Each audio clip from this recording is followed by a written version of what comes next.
사랑하는 우리 성도 여러분, 7월 구역 예배 저희들이 또 이렇게 온라인으로 드리게 될 텐데요. 참 모여서 함께 얼굴 보고 말씀 나누고 기도하는 것, 오랜 시간이 좀 지났지만 그래도 눈에 선합니다. 하지만 이렇게라도 저희들이 각자의 처소에서 하나님을 찬양하고 말씀 보고 또 함께 기도하고 은혜를 나누는 이 모습 속에서도 성령께서 함께 하시고 또 하나님의 기뻐하심이 가득한 그런 시간이 될 줄로 믿습니다. 그럼 제가 기도하고 저희들 시작하도록 하겠습니다. 살아계신 하나님 아버지, 오늘 7월 구역 예배를 또 이렇게 온라인으로 드립니다. 코로나 상황이 점점 더 심해져 가는 그 모습입니다. 하나님, 정말 하나님께서만이 이 모든 사항들을 해결하실 수 있고 또 예수님의 치유와 또 회복의 은혜가 이 땅에 나타나야 또 하나님 모든 것이 정상적이 되고 하나님의 축복 속에 거하는 나라와 민족이 될 줄로 믿습니다.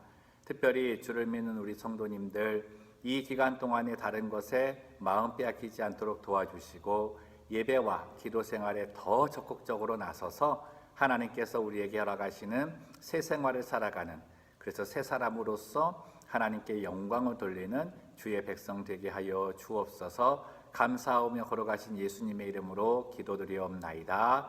아멘. 우리 찬송가 268장 우리 함께 찬양을 하겠는데요. 제가 먼저 이렇게 찬양을 할 테니까 따라서 가정에서 이 가사가 나올 거니까요. 가사 보시면서 함께 했으면 좋겠습니다. 죄에서 자유를 얻게 함은 보혈의 능력, 주의 보혈, 시험을 이기고 승리하니 참 놀라운 능력이로다. 주의 보혈 능력이 또다. 주의 피 믿으오. 주의 보혈 그 어린 양의 매우 귀중한 피로다. 육체의 정욕을 이기림은 보혈의 능력, 주의 보혈, 정결한 마음을 얻게 하니 참 놀라운 능력이로다. 주의 보혈 능력이 또다. 주의 피 믿으오. 주의 보혈 그 어린 양의 매우 귀중한 피로다. 눈보다 더 희게 맑히는 것 보혈의 능력, 주의 보혈 부정한 모든 것 맑히시니 참 놀라운 능력이로다. 주의 보혈 능력이 또다. 주의 피 믿으오.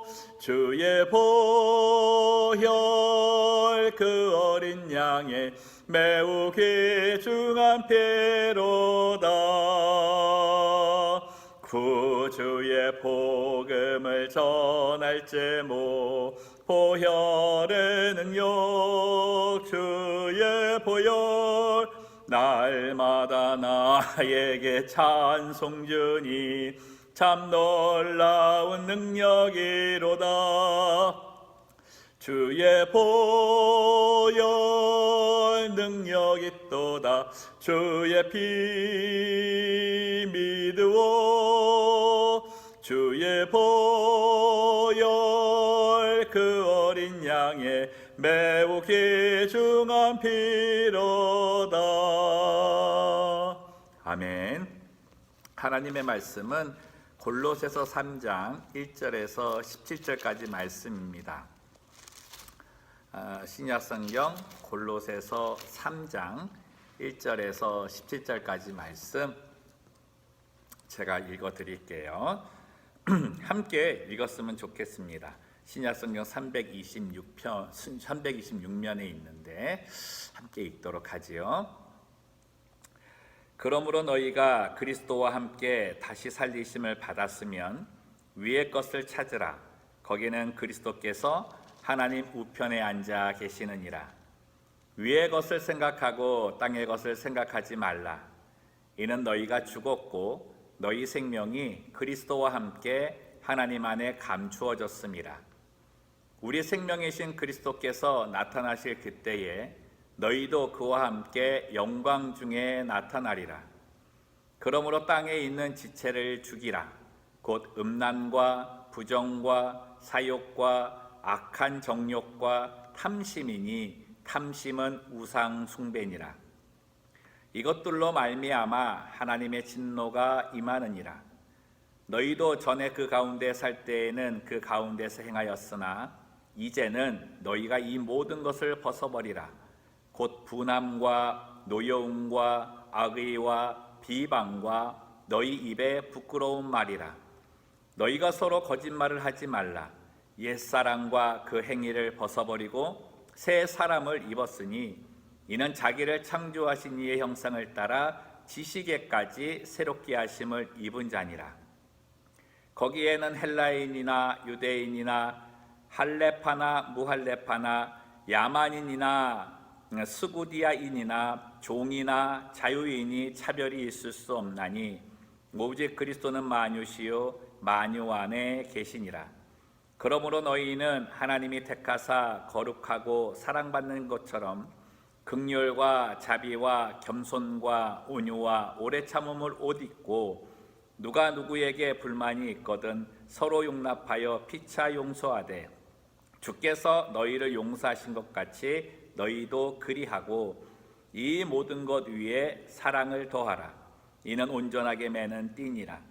그리스도의 평강이 너희 마음을 주장하게 하라. 너희는 평강을 위하여 한 몸으로 부르심을 받았나니 너희는 또한 감사하는 자가 되라.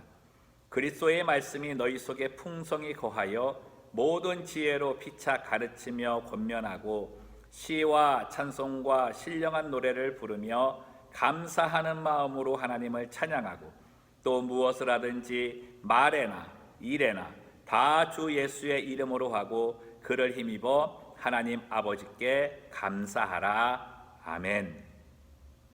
오늘은 골로새서 세 번째 시간으로 세 사람의 생활 원리라는 것에 대해서 나누도록 하겠습니다. 중심 요절이 골로새서 3장 9절 10절 말씀인데요.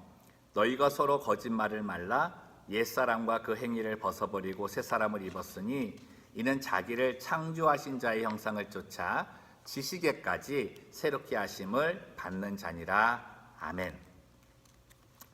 바울은 모든 서신을 쓸 때 성도들의 이 새로운 생활 원리, 그리스도인으로서 살아갈 생활 원리에 대해서 가르쳐 주었습니다.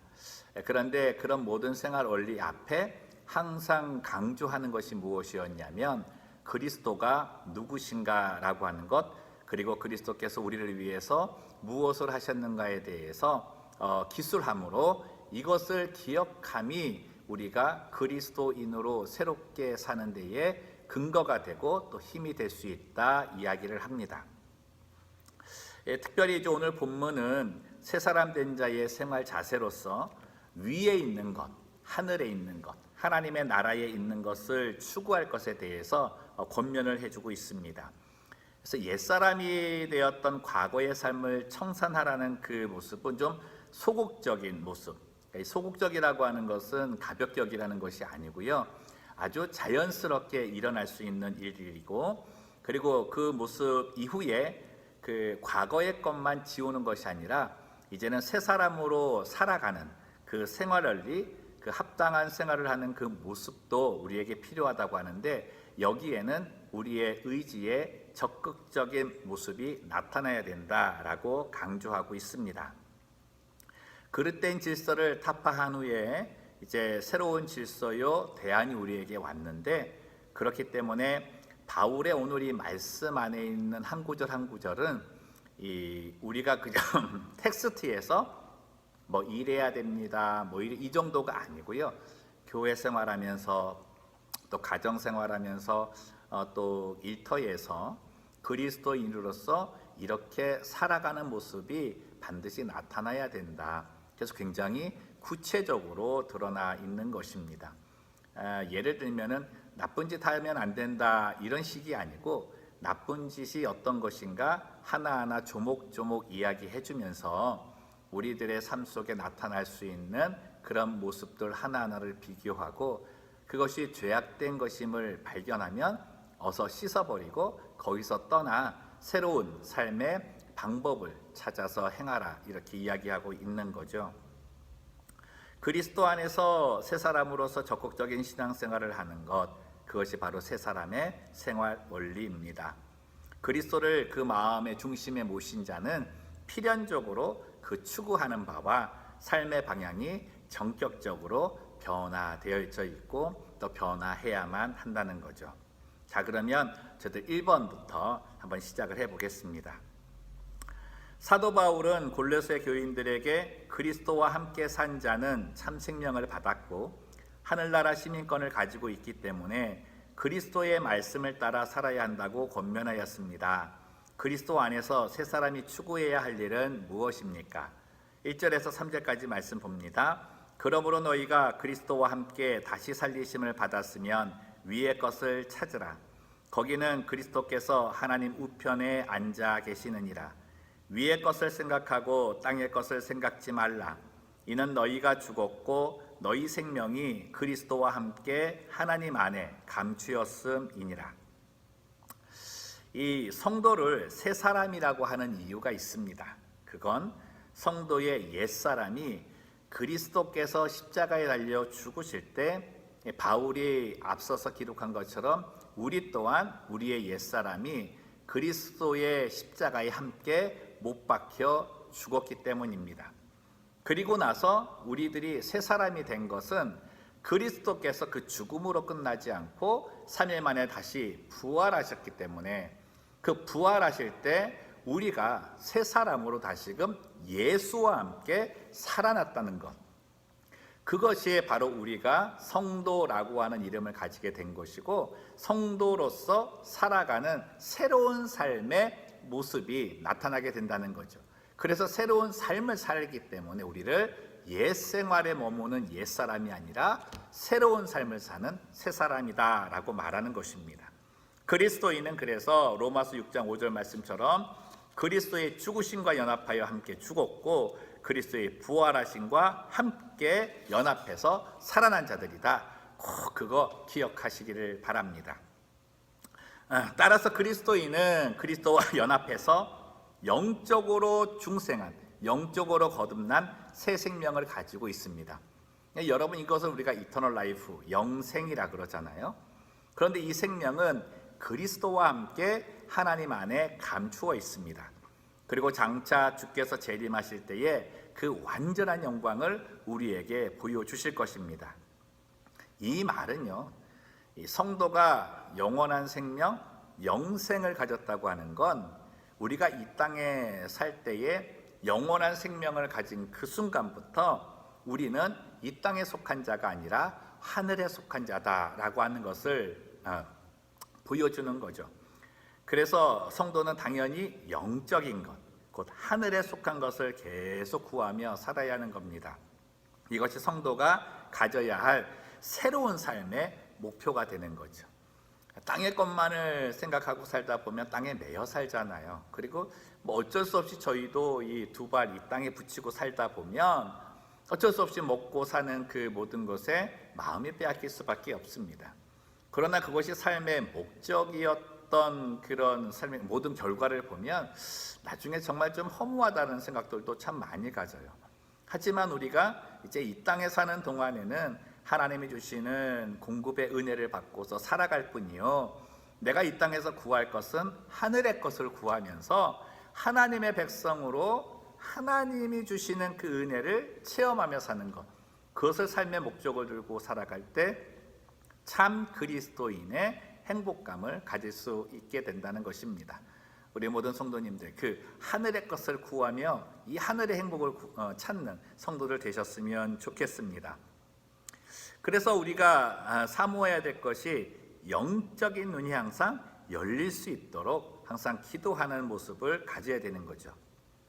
성도가 바라는 것은 위에 있는 것, 저 하늘나라에 있는 내 이 참생명, 그리고 그 생명에 대한 영화로운 보상이 있으며, 무엇보다도 우리가 하늘의 것을 구할 때 하늘의 하나님의 나라를 사모하는 것은 그곳에 바로 우리가 가장 사모하는 예수 그리스도께서 계시기 때문인 거죠.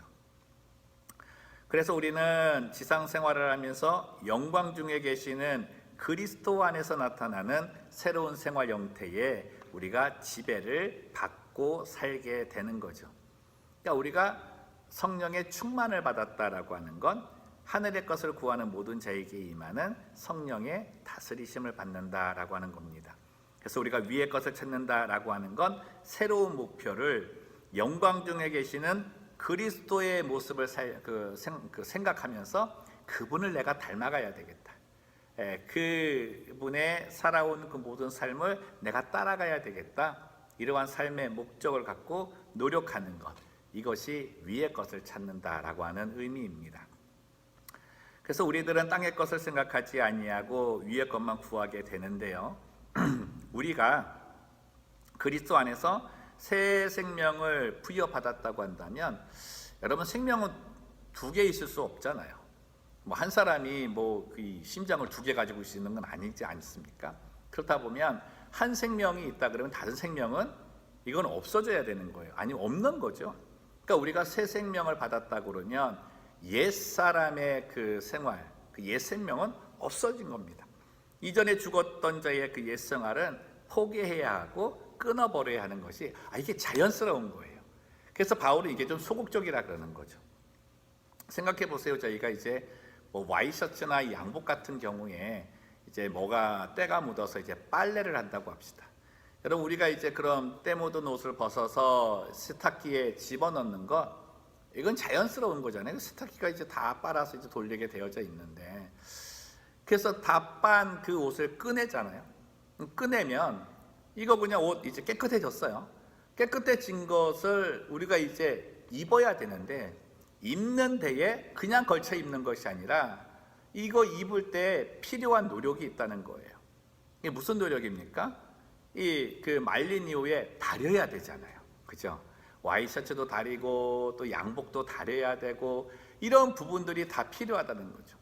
그래서 우리가 새로운 사람으로 새 생활을 한다는 의지의 그 모습은 바로 예수님께서 십자가의 보혈로 깨끗하게 씻어주셔서 옛 생활을 접어버리고 옛 사람에서 벗어난 우리가 새로운 사람이 되기 위한 노력들, 하나님 말씀을 들으면서 하나님 말씀의 가르침대로 따라 살겠다라고 하는 그 의지를 갖는 것, 그 모습이 바로 오늘 바울이 강조하는 새 사람의 삶의 원리라는 겁니다.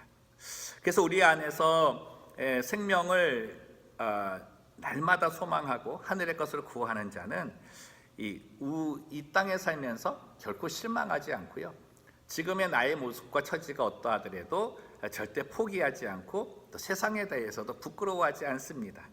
오히려 담대하게 내가 소유한 이 참 생명을 다른 이웃에게 전할 수 있는 전도의 이 자신감을 갖게 되는 거죠.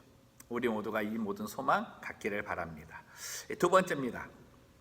사도 바울은 골로새 교인들에게 새 사람의 생활 원리를 제시하면서 새 사람과 반대되는 옛 사람을 벗어버리라고 권면합니다. 성도들이 적극적으로 죽여야 할 땅에 있는 이 지체, 땅에 있는 이 옛 생활이란 무엇인가, 그것이 어떤 부분인가 오늘 살펴보도록 하겠습니다. 5절 말씀, 8절 9절 말씀인데 그러므로 땅에 있는 지체를 죽이라. 곧 음란과 부정과 사욕과 악한 정욕과 탐심이니 탐심은 우상 숭배니라. 이제는 너희가 이 모든 것을 벗어버리라. 곧 분과 악의와 회방과 너희 입에 부끄러운 말이라. 너희가 서로 거짓말을 말라 옛사람과 그 행위를 벗어버리고. 이제 그리스도를 닮기 위해 삶을 결정한 그 사람들, 옛사람을 벗어야 하는 게 이제 있어야 되는 거죠. 예수 믿으면서 옛사람 벗어버리는 게 자연스럽다 그러지만 우리 안에 있는 이 죄성은요, 다시금 자꾸 옛사람의 모습을 쫓아가려고 하는, 그걸 자꾸 취하고자 하는 그런 유혹들이 참 많습니다. 그 천국에 들어가는 그 모습을 그 섬과 섬을 이어 놓은 다리로 비유한 그런 예화가 있는데요. 이 두 개의 섬이 있는데요. 이쪽은 세상이고 이쪽은 천국입니다. 근데 이거를 그러면 땅에 있는 삶, 옛 생활이고 이게 새 생활, 하늘의 성도의 삶인데, 이 예수님께서 이 땅에 있는 사람들, 옛 생활의 사람들을 천국의 사람들, 하늘의 생활, 새 생활을 할 수 있는 사람들로 옮겨주시기 위해서 십자가라고 하는 다리를 놓아주신 거지. 이렇게 다리를. 근데 다리를 놓아주시는데 이 옛사람이 이 다리를 건너오게 되면 그 사람이 건너온 다리는 사라집니다. 무슨 말이냐면 이 새 생활을 살게 되는 하늘의 사람은 다시 옛 생활로 갈 수 없다는 거예요. 이 사모해봤자 갈 수 없는 것인데 우리들은 없는 다리를 자꾸 만들려고 하고 다시 옛 생활로 가려고 하는 모습들이 있다는 거예요. 바울이 교회를 이렇게 세우고 나서 성도들을 보니까 이 모습 보니까 너무 안타깝잖아요. 예수님의 십자가에 죽으심이 얼마나 귀한데 너희가 아직까지도 여기에 매여 있느냐. 그러면서 이거 벗어버려야 되는데 그 어떤 것들이 그런 것이 있는가 아주 자세하게 이야기하는 거죠. 근데 저희가 지금 살펴보게 될 이 내용들이 습관이라는 거예요. 죄성은요, 습관입니다. 계속해서 내가 아주 자연스럽게 해왔던 것들, 몸에 익숙한 어떤 그런 것들, 그게 이제 죄성과 연결되다 보니까 하는 모든 일들마다 이 사단이 좋아하는 일들을 많이 하게 되는 거죠. 보시자고요. 옛사람을 죽이라고 되어져 있는데 이 옛사람을 죽이라고 하는 표현은 그냥 단순간에 그냥 끝내버리라는 거예요. 그래서 육욕을 제거하라. 그죠? 우리 안에 있는 육체적인 욕심, 탐심을 제거하라 그러는데 이 에머슨이라는 사람은요, 이 돈과 여자를 주어보고 그것을 극복할 수만 있다면 완벽한 인격자라고 이렇게 이야기했습니다. 뭐예요? 우리들 모두가 이 돈과 또 여자라고 하는 그런 부분들, 또 여성 같은 경우에는 뭐 건강한 육체미가 있는 남성을 바라보면서 갖는 이 유욕 같은 것들, 그것들에 자꾸 넘어질 수밖에 없다는 거죠. 그래서 이 유욕과 탐욕은요, 창세기에서 인간이 죄를 지은 이후로부터 정말 이때까지 계속 이어져 오는 것이고, 또 사단은 그것을 이용해서 우리를 계속 유혹해 가는 것입니다. 그래서 우리는 그리스도 안에서 새 생명을 받은 새 사람이라면 이 육체적이고 가시적인 추구에서 영적이고 정신적인 것, 그 스피리추얼리 우리가 하나님께서 주시는 그 영혼으로 주의 것을 사모하는 자가 되어야 된다는 거죠. 여기에는 노력이 필요합니다. 단순히 그냥 가질 수 있는 게 아니에요. 성도님들, 그래서 노력도 성령 충만입니다. 바울은 특별히 이제 우리 성도들에게 거짓말을 하지 말라, 비방하지 말라라고 되어 있는데, 이 거짓말이 어디서 오냐면 내 안에 있는 악덕에서 온다라고 되어져 있습니다. 그래서 이 우선 거짓은요, 새 사람에게 어울리는 것이 아니라는 거예요. 한마디로 말하면 새 사람이 입을 옷이 아니라는 겁니다. 여러분, 우리들이 이 장례식장에 이렇게 가면, 장례식은 좀 슬픈 상황이잖아요. 여러분, 거기에 이 결혼식 간다고 생각하면서 화려한 옷을 입거나 또 어떤 그 파티 가는 형식으로 또 재미난 파티를 일으키기 위해서 우스꽝스러운 옷을 입고 간다거나 치장을 하거나 또 하얀 옷을 입고 간다거나 그렇게 한번 생각을 해보십시오. 거기에 어울립니까? 그래서 오히려 우습고 이 손가락질 받을 만한 그런 모습이 되는 거죠. 여러분, 그리스도인이 이 과거의 옛생활의 옷을 입고 있으면요, 이 손가락질 받습니다. 그리고요, 이 사단이요 뒤에서 박수치면서 막 웃어요. 그러니까 우리는 이 세상의 조롱거리가 되고 이 사단이 비웃는 모습이 되니까 얼마나 예수님께서 안 좋아하시겠어요. 그래서 새 사람은 그리스도 안에 있는 사람이고 그리스도로 옷 입은 사람이기 때문에 거추장스럽거나 볼품없거나 아니면 이 어울리지 않는 옷, 그 모든 옷들을 다 벗어버리는 그 모습이 있어야 하는 것입니다. 우리는 그리스도 안에서 새로운 피조물이었습니다. 그래서 과거와 같은 세상에 머물러 계지 마시고 이 성경 오늘 본문 말씀에 있는 이 한 가지 한 가지를 좀 잘 보세요. 이 모습 가운데에 아직까지도 내가 가지고 있는 것이 있으면 오늘 예수 그리스도의 이름으로 회개하고 기도하고 용서받고 깨끗함을 받는, 그래서 새 사람으로의 전향되는 은혜가 있기를 소망합니다. 그리고 이 새로운 생명의 성도는 하나님으로부터 이 은혜를 구하는데 이 새 사람이 되기 위해서 과거의 이 일상을 벗어버리기 위해서는요, 내 의지가 아니라 성령의 도우심이 필요합니다. 근데 지속적으로 새로워지는 모습들이 나타날 수 있도록 하나님께 계속 구해야 되는 거예요. 그래서요, 이게 참 은혜인 게, 우리가 옛 생활을 벗어버리고자 하나님께 기도하잖아요.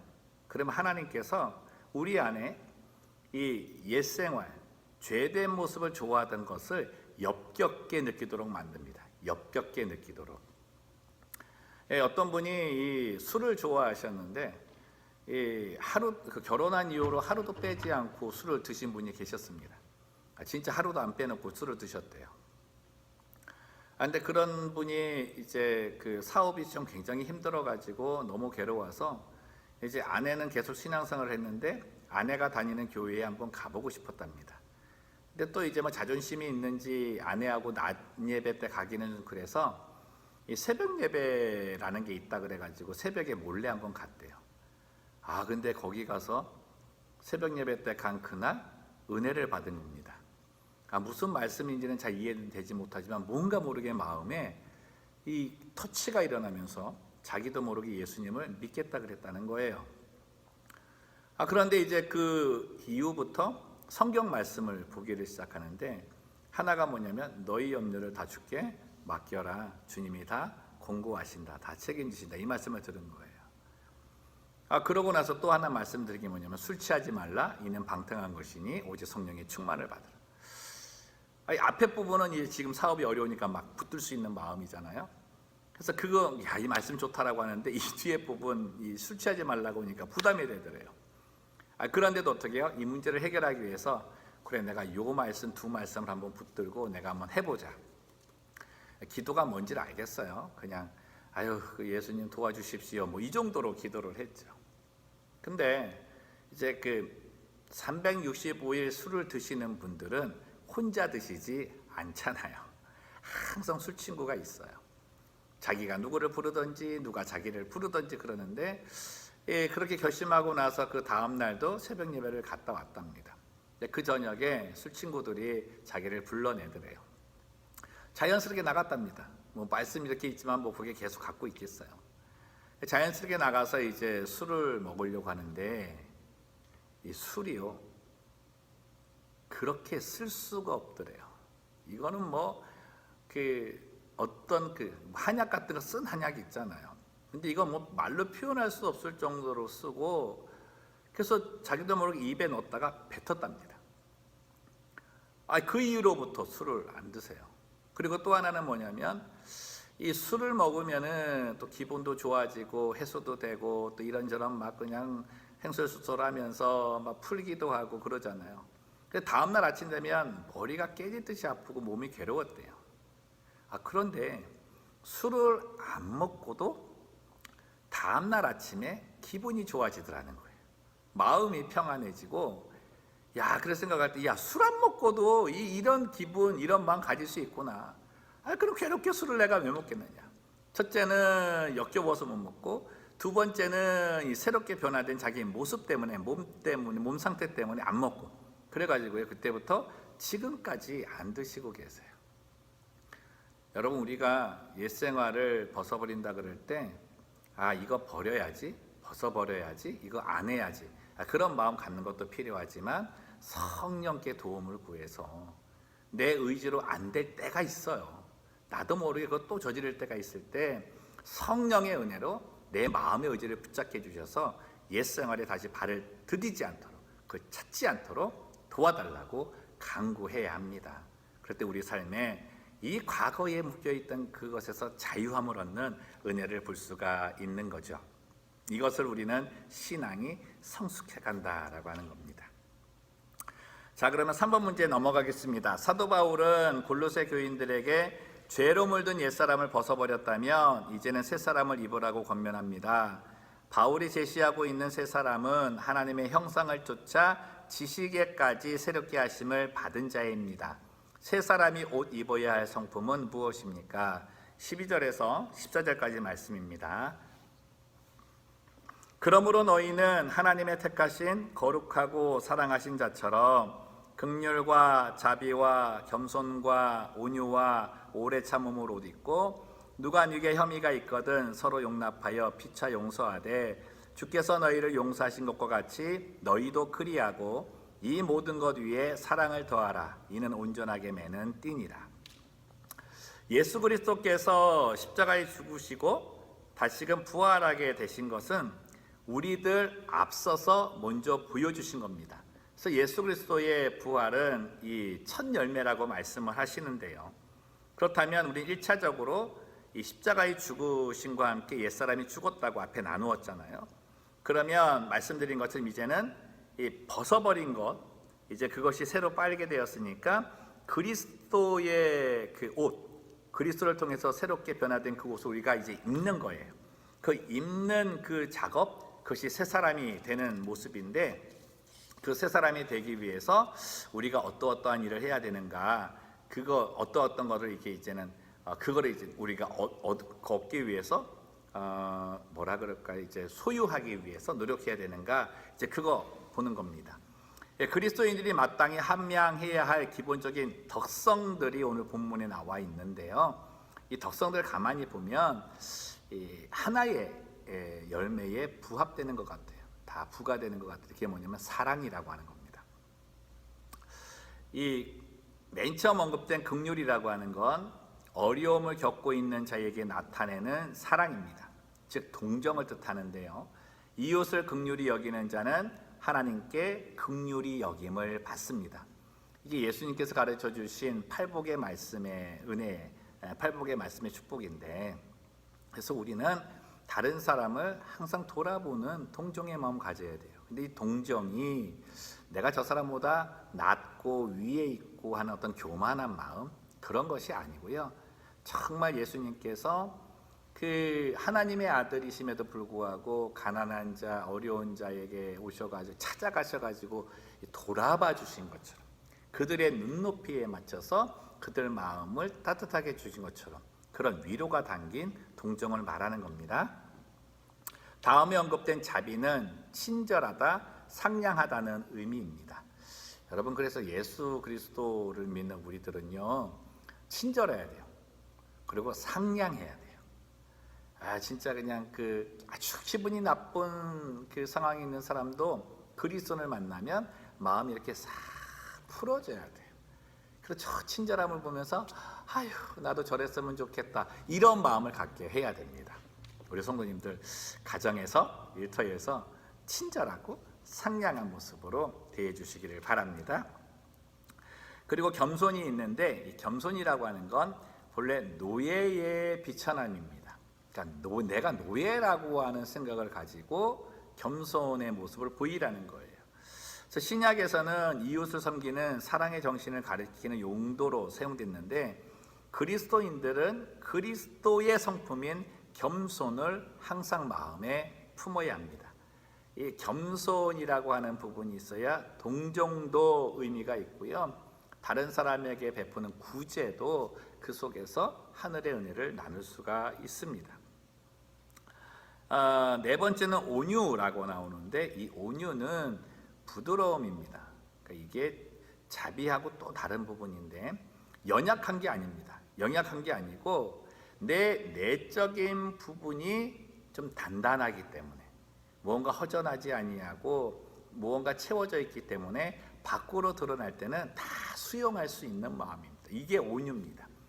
그래서 자기 이웃의 이제 무례함과 거친 태도가 나올지라도 관용의 모습을 보일 수 있는 것이 이 온유입니다. 요즘 각 가정에서 함께 지내시다 보니까 불뚝불뚝 막 이게 우라가 치밀 때가 있잖아요. 근데 그 부분은 이 옛사람이고요. 그 부분이 예수 그리스도를 통해서 사라지고 예수 그리스도로 옷 입게 되면 이 온유함이 나타나는 거예요. 그래서 이 온유함으로 자비의 단어를 사용할 수 있게 되는 거죠. 그거 한번 요번에 열매로 한번 맺어보시기를 바랍니다. 그리고 다음에 나오는 게 오래 참음인데, 이 오래 참음이라고 하는 건 지치지 않는 사랑입니다.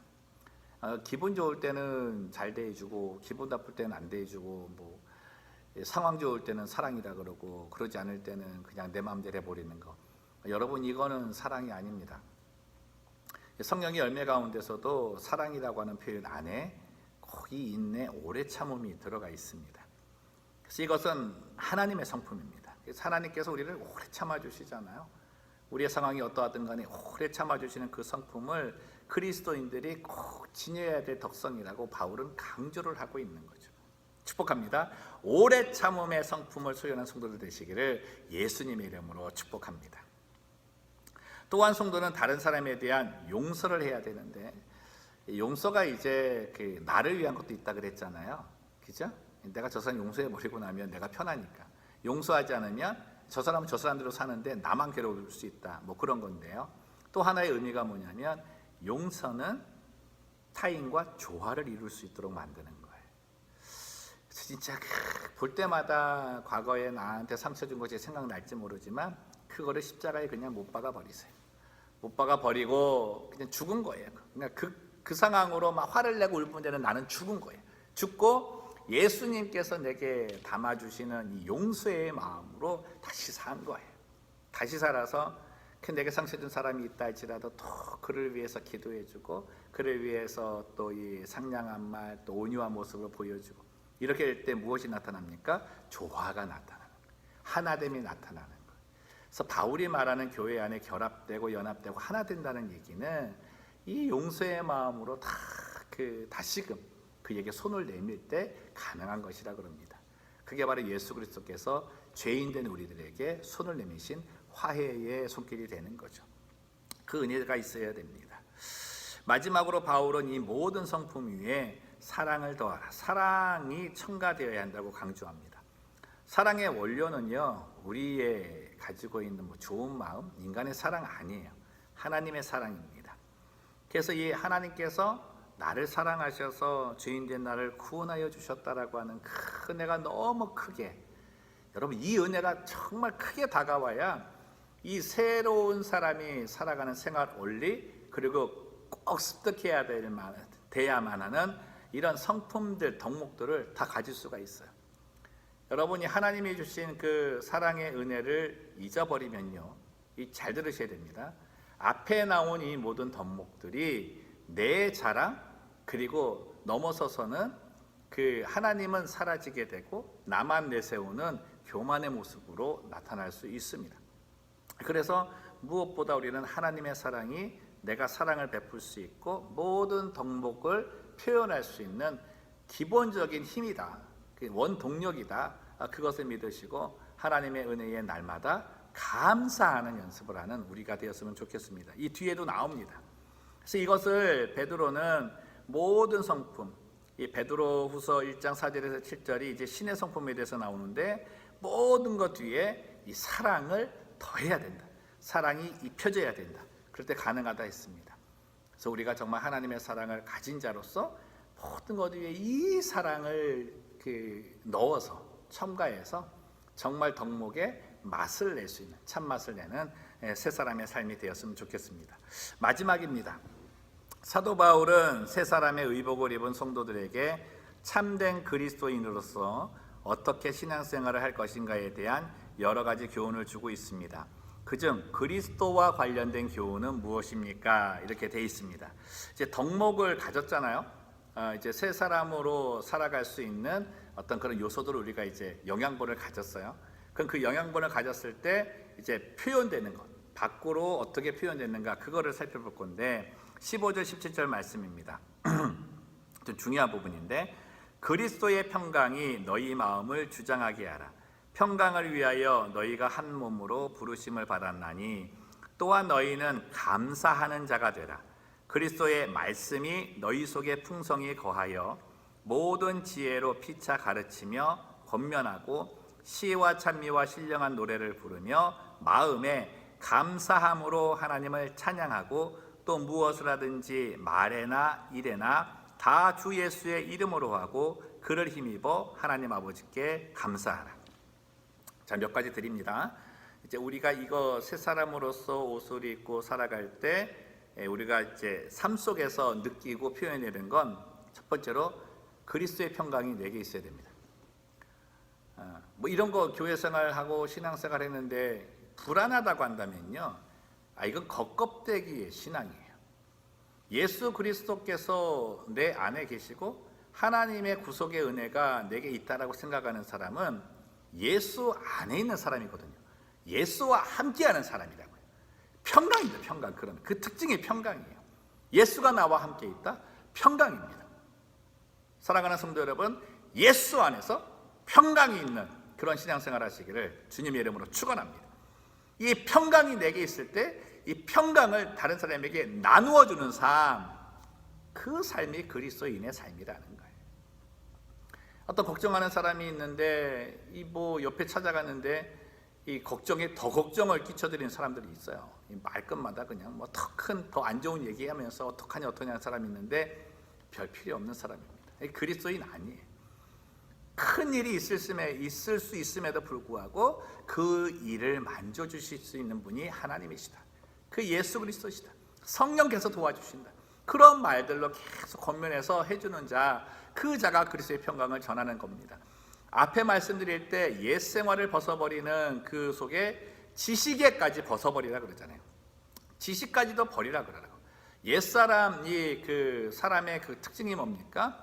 불평, 불만, 근심, 염려, 뭐 걱정들, 이것이 가득 차 있는 것, 그래서 그것에 매여 있는 것이 바로 이 세상의 지식이라고 하는 거예요.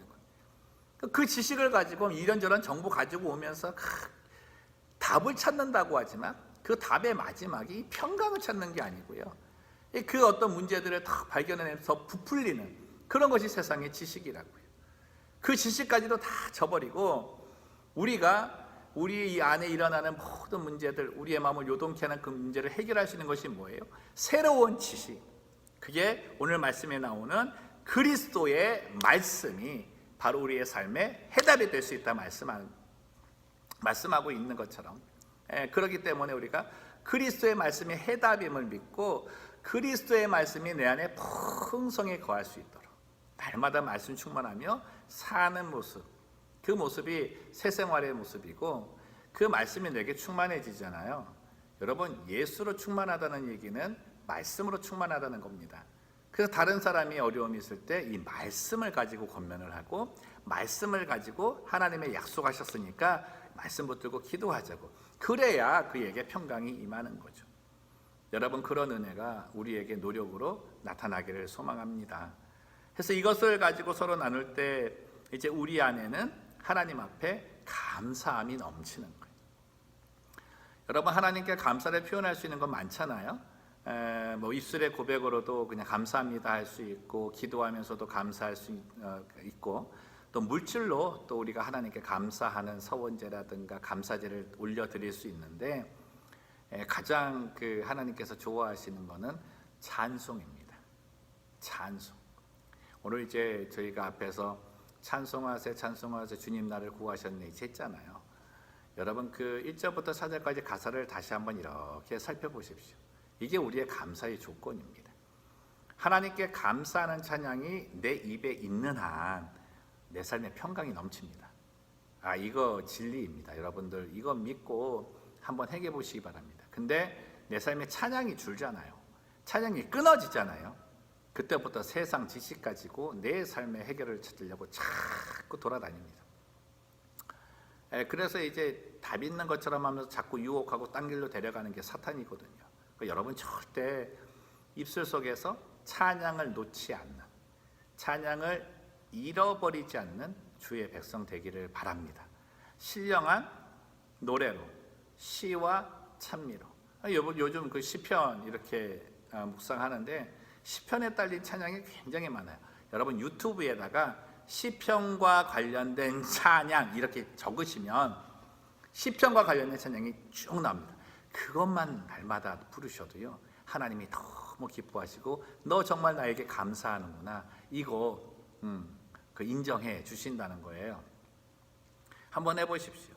그렇게 될 때 어떻게 합니까? 무엇을 하든지 말에나 일에나 다 주 예수 이름으로 하고 예수께서 내가 하는 말, 내가 하는 행동에 담겨져 있다라고 하는 의식이 되니까 말도 삼가하게 되겠죠.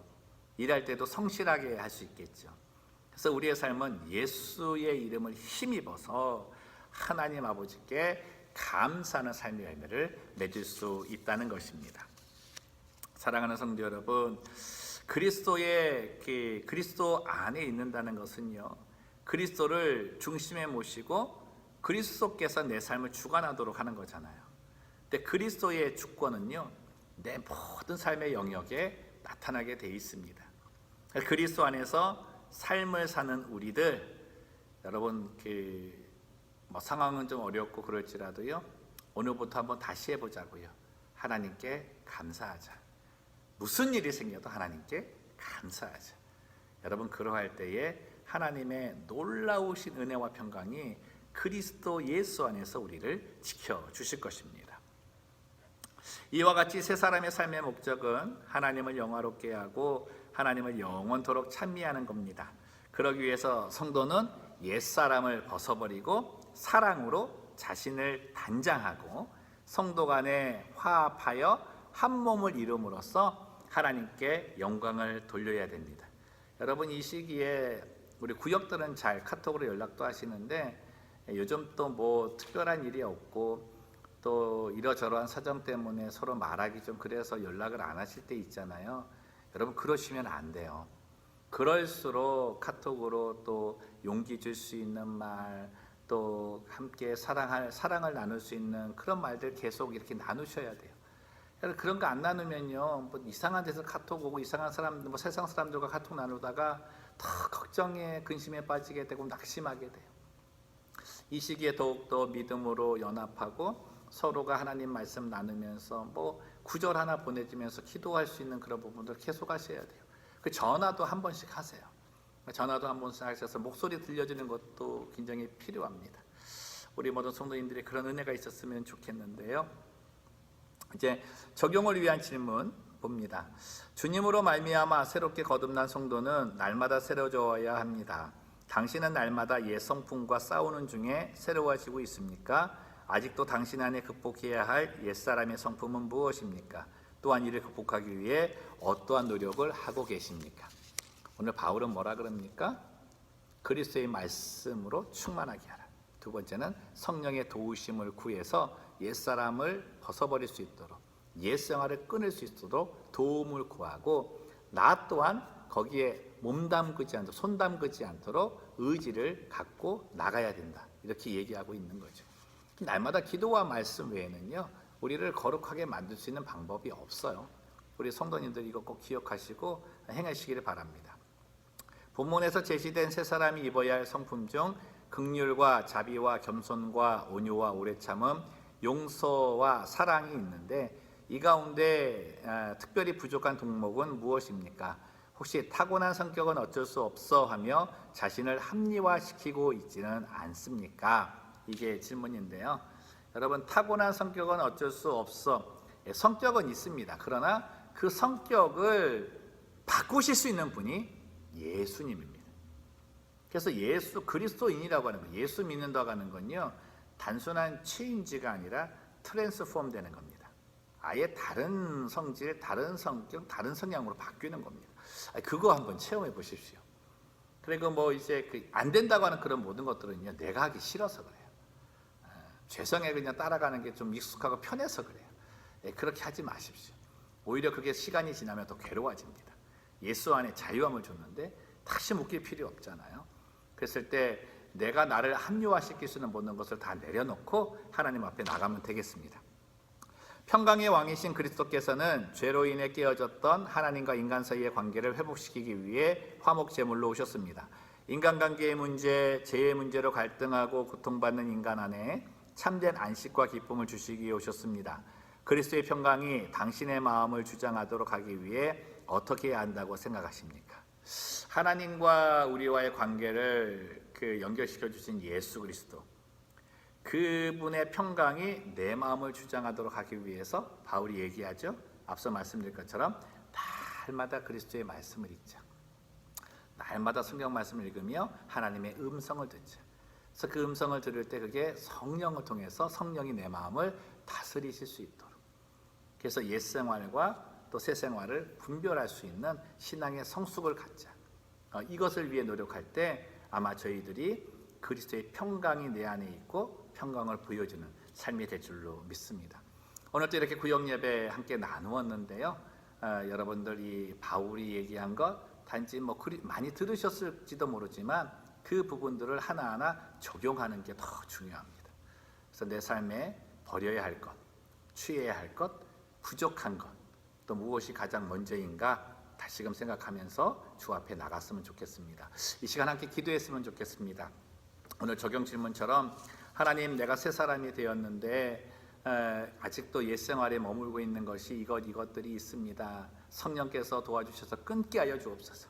정말 옛 생활이 악덕에서 나오는 거짓과 비방이, 말의 실수도 끊어버리게 도와주시고 탐욕과 세상 것에 마음 빼앗기는 것들, 음욕들, 부정한 것들 다 끊어버리게 도와주십시오. 그렇게 기도하고요. 이제는 그리스도로 옷 입었으니까 새 생활 할 수 있도록 도와주옵소서. 그래서 무엇보다 하나님의 사랑이 내 안에 가득하게 하시고 그 사랑의 은혜가 크기 때문에 내가 다른 이들에게 하나님의 성품인 그 사랑을 나누어주고 용서하고 자비를 베풀고 긍휼을 베풀고 오래 참고 특별히 겸손을 배울 수 있는 그런 은혜 허락하여 주옵소서. 그리고 마지막으로 어떻게 해요? 그리스도의 말씀이 내 안에 충만하게 하여 주옵소서. 그래서 그리스도의 은혜가 내 안에 충만하게 되어서 그리스도께서 말씀을 통해 내게 함께 하시니까 그 평강이 내게도 임하고 다른 사람에게도 전달될 수 있는 은혜 주옵소서. 자, 정리합니다. 옛 생활을 벗어버릴 수 있도록 성령님 도와주옵소서. 새로운 생활을 할 수 있도록 그 덕목을 가질 수 있도록 하나님의 사랑에 취하게 도와주시고 그 사랑에 힘입어서 새 생활을 살아갈 수 있는 의지를 주옵소서. 세 번째는 하나님의 말씀, 그리스도의 말씀으로 가득해서 그리스도 안에서 나를 지키시는 하나님을 발견하고 그리스도의 평강이 넘치게 하여 주옵소서. 이 세 가지 기도 제목 가지고 함께 기도하겠습니다. 살아계신 하나님 아버지, 감사합니다. 오늘 바울이 우리들에게 하나님 정말 옛사람의 생활이 무엇인가를 다시금 보여주면서 너희는 그리스도를 통해서 옛생활은 십자가에 못 박혀 다 죽었다. 예수의 부활을 통해서 새 사람으로 다시 살아났는데 아직까지 옛생활을 하면 안 된다. 이렇게 권면합니다. 그리고 옛사람들이 좋아하는 덕목들 하나하나 이렇게 가르쳐 주는데 혹시 지금도 내 안에 이런 것들이 있지는 않은가 돌아보기를 원합니다. 음욕과 부정과 악덕에서 나오는 거짓과 또 탐욕과 미움과 시기질투, 이런 것들이 자꾸 내 마음에 유혹이 올 때 나 또한 그것을 사모해서 붙잡고 싶어하는 마음은 있지 않은가 하나님 돌아봅니다. 주여, 이 시간에 성령께서 오셔서 끊게 하여 주옵소서. 하나님 아버지, 끊어지게 도와주시옵소서. 내 주께서 내주셔서 정말 이 옛생활에 다시금 묶이는 죄의 종되는 모습 살지 말게 하시고 정말 나는 이제 그것이 예수의 피로 깨끗하게 씻김받은 것을 알게 하셔서 이제 씻김받은 그 옷을 입는 자 되게 하옵소서. 하나님, 그러기 위해서 새로운 삶을 원리를 주시는 주님, 하나님이 가지고 계신 그 품성 덕목을 갖기 위해 우리들이 애쓰기를 원합니다. 긍휼한 마음, 자비의 마음을 주시고 오래 참음의 마음을 주시고 하나님 특별히 용서할 수 있는 넓은 마음을 주옵소서. 그리고 무엇보다도 이것이 하나님의 크신 사랑의 동력이 됨을 알아 내가 하는 것이 아니요 그리스도의 사랑이 함을 알게 하시고 겸손히 행하는 자가 되게 도와주시기를 원합니다. 하나님, 그리할 때에 이것이 나의 지식 속에서 나온 것이 아니라 하나님께서 부어주신, 하나님께서 심어주시는 하늘의 지식, 하나님의 말씀을 통해서 습득되게 하시고 내 안에 하나님의 말씀이 가득 차게 하여 주옵소서.